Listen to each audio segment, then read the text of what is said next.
Hello mga loves! Ngayon ituturo ko sa inyo kung paano mag-save ng watch later na isahan lang.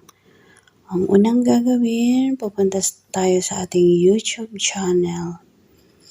Yan, si Vera Recipe yung main channel. Tapos, mag-switch account ako kay Rain Sorilia. Punta tayo sa library. Then, watch later 0. Pagkatapos, magpunta tayo sa setting. Mag-clear history tayo. Yan. Tapos, pupunta tayo sa messenger. Yan. I-click natin si playlist. Pagkatapos, i-click natin yung sa taas na tatlong tuldok. Copy link. Yan. Yung 133 na video, isahan na pagsisave natin.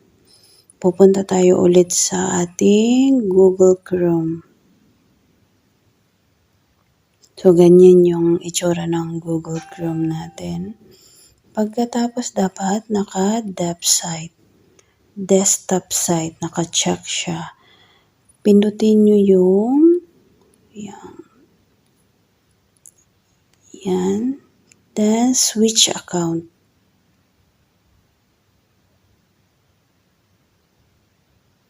Pindutin si Rain Sorilia kasi yan yung gagamitin natin. Ayan na, lumabas na siya. Then, pindutin ulit, i-check kung naka-desktop site. Punta tayo dito sa taas, i-copy-paste natin siya. Copy-paste. Then, go.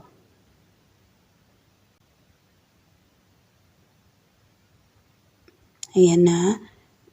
Magpili ng isang video, yung sa pinakataas, pwede yun. I-click mo yung isang video.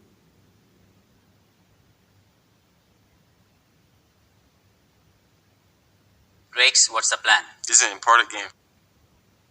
Yan, ipopost nyo muna yung isang video. Pupunta kayo dito sa baba.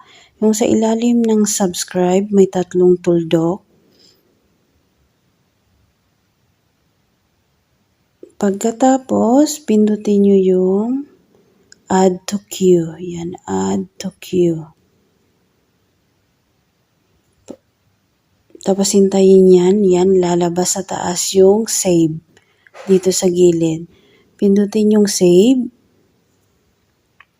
Then, save watch later. So, added to watch later na siya. Punta kayo ulit sa YouTube nyo. Yan, refresh muna tayo lahat. Punta kayo ulit sa YouTube nyo. Puntahan natin ang library. Ayun na, 132. Sa pinakababa, yung i-add natin, tanggalin natin yun siya. Kasi hindi yun siya kasali. Yan, remove from watch later. Hindi yun siya kasali.